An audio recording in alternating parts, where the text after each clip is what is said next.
Hello, welcome to Plant-Based Large Family. Today is a June update, and so I'm going to start in the experimental garden. You can see above the weeds we have sunflowers still growing. They are growing the best on the south side, surprise surprise, and then they get smaller and smaller as they get more shade. So these right here are super small. And then my beans look pretty nitrogen deprived, but again, it's an experimental garden. I'm just leaving it just to see what happens. By that pokeberry plant, I have quite a bit of kale coming up, and it looks really good, so we're going to be harvesting that this week to eat. And the cucumbers are also climbing the fence over there. They're doing pretty well. Still no flowers, and I'm not sure if it's just because they're too shaded or what. Oh, and if you can see right there in the middle, the corn is just barely outgrowing the Bermuda grass, so hopefully it can continue to do that. I don't think this experimental garden is a bust. Oh look, these cucumbers are getting flowers. But because it's so shaded, I mean it is about 10 o'clock in the morning and you can see that most of it is shaded. I think that has a lot to do with the reason that the cool weather crops are doing so well and the warm weather crops are not quite growing as fast. But, still not a bust. I'm still pleased with it, and as long as I'm learning, I'm happy. So let's go to the main garden. We'll actually start with our spring bulbs garden. I don't know, a perennial garden. We went ahead. It was the weeds were creeping in, so we went ahead and weeded this and mulched this week. And then every year we have a volunteer tomato that we just kind of let go in here. Since the blackberry plant is right next to it, we'll go here. This is our thornless. It looks to be doing really well. Got pollinated really well. One day we'll move it to a place that's not so weedy, but for right now, I'm thankful that even with all the weeds, it's doing really well. And speaking of mulching, I wasn't going to mulch over here because we don't plant over here, but it's not been insanely hot. Now this week is going to get up to the 90s again, but this past week was only like in the 80s, and it did rain quite a bit, so we didn't get out in the garden a lot, but it wasn't too bad, and so we were able to weed and mulch this. Now we still have all of that to weed and mulch, and it's not like a goal of mine to get it done this year. I'm just taking it one day at a time, seeing what we can get done. If I make big goals, I'm just too type A, and I just feel like we have to get them done, and then I get all stressed, and it's just not worth it. So anyway, we are harvesting raspberries, so we're really excited about that. Not sure why the raccoons aren't taking the raspberries, but I'm thankful. I don't know if it's because they have thorns and the strawberries don't, or what the deal is, so I don't know. But we are harvesting raspberries, and we are very thankful for that.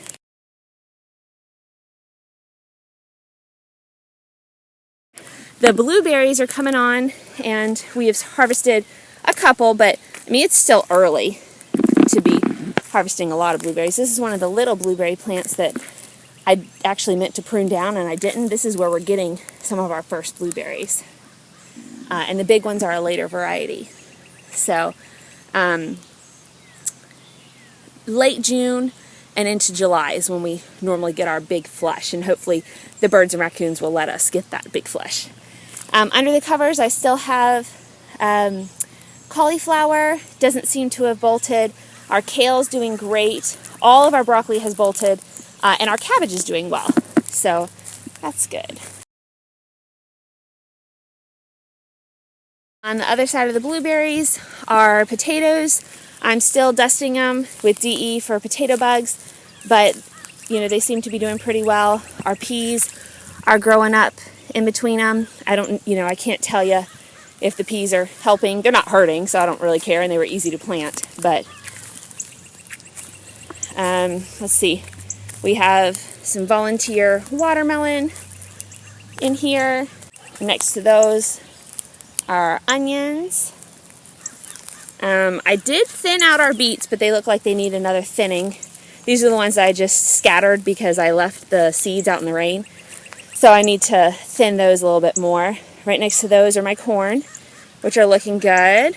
And I had an idea, since I have I don't remember if I said this in the last video, but my idea is, since I have a ton of blackberry, wild blackberry, very thorny blackberry plants, if I could just cut some of those down and tie them to the stalk when the corn gets tall, tie them to the corn stalks, then maybe the raccoons won't climb the corn and get my corn. That's my thought. So, I don't know. I haven't met anyone who's done it before, so maybe I'll be the first to try it out. Maybe it'll be the thing to do.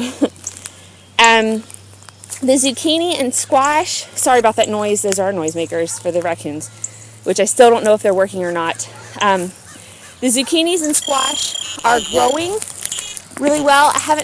We've had some flowers, and when they do flower, I don't put the DE, but I go ahead while they're not flowering and put the DE around to get the squash bugs. We have had some flowers, but they have all been the male flowers, so we haven't had any fruit yet, but they're looking good so far. My dill died. I don't know why, but I still have some nasturtiums that are growing pretty well. Another volunteer watermelon and a volunteer tomato, which this was the tomato and watermelon section last year. Here are my potatoes. This section were potatoes that I bought from the store, and I just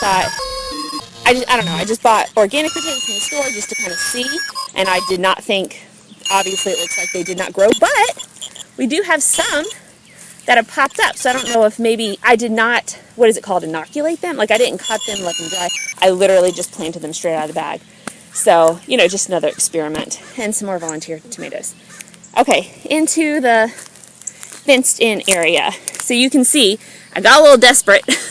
We aren't catching the raccoons at night, and so I think, and my kids have seen some birds during the day, so this was all covered, but we had some wind and the agrabah blew off. But you can see, because it was covered, it did let some grow. So we harvested one, and we're hoping, obviously, I think I'll recover this and maybe in a couple days uncover it and see if we can't, harvest some more, keep them out of the birds' mouths.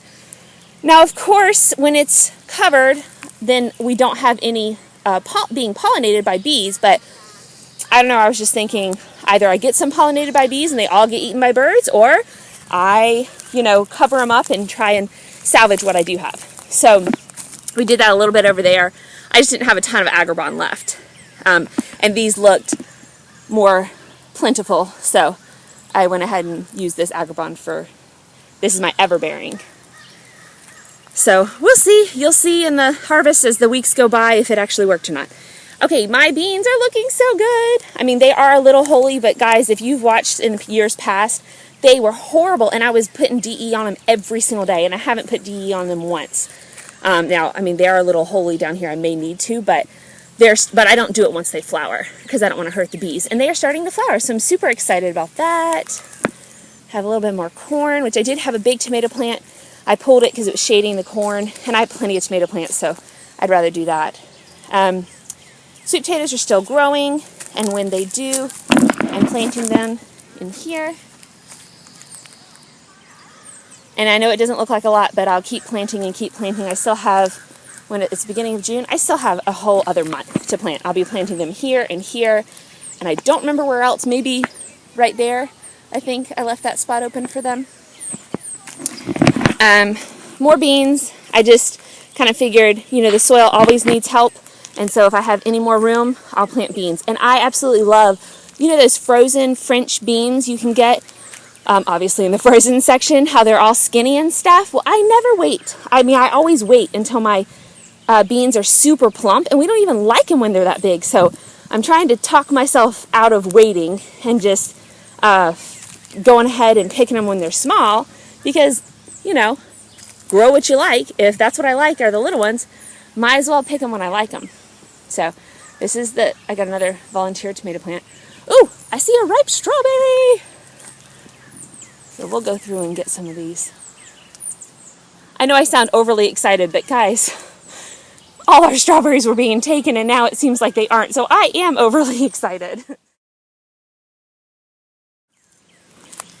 Okay, I don't think I videotaped but we do have a few. I've harvested a few more asparagus, and we're eating those at night. I just steam them and I stick them with some of those French green beans that I was telling you about. So, but I mean, I think we're all but done with that. Gladiolas have not come up yet, but I'm excited about those coming through. Basil's doing well. I need to keep looking up videos and make sure I'm pruning them the correct way. Our red pepper's getting bigger. Have some other little ones coming on. I think that is actually a flower or a weed that I let grow, not really on purpose. But the tomato plants seem to be doing well. I went ahead, even though the eggplants were really doing well, they're not as holy as they were, and they are growing. So it seemed like they were overcoming whatever that was. But I went ahead and put DE on them. Someone suggested doing that. So I went ahead and did that. It didn't hurt anything. Are you the bug? Look at you. You are funky. Ooh, I see another one of you. I guess y'all are the bug. I guess I'll DE on top. I don't want to DE when it gets flowers. And we do have a flower. But since I'm seeing those bugs, I'll go ahead and put DE on them. There's the flower. Yeah, so pepper plants, tomato plants. We don't have any red tomatoes yet, but let me go over here.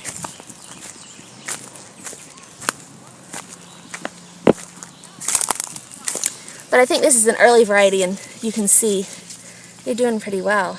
I think we are, well, I was going to say I think we're nearing the end of the pea harvest. But I do see some, I mean, you know, a lot of them are like this, but I do see some that haven't formed yet, so it's getting a little weedy in there. We do have carrots, but we have a lot of weeds, so whenever we do harvest all of the peas, we'll pull the weeds and then put chicken poop, and I don't know, I could really plant anything. I guess I might plant some melons or something fruiting, maybe. I don't know. What should I plant in here?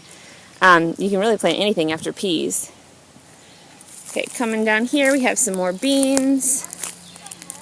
Under there are more brassicas. I planted some cucumbers. The lima beans never came up. The azuki beans finally did come up. And the peas are up. I don't know how well they're going to do, but again, I'm really just in this section looking to encourage soil growth. So our volunteer zinnias, our volunteer sunflower plants, brassicas in here, brassicas in there, doing well. These are brassicas that I planted from seed for the fall harvest, and they seem to be doing fine. I think I need to plant some more because I never have enough in the fall. I'm always like, I should have planted more. And then I also have lettuce in there that I'm going to harvest after the other lettuce bolts.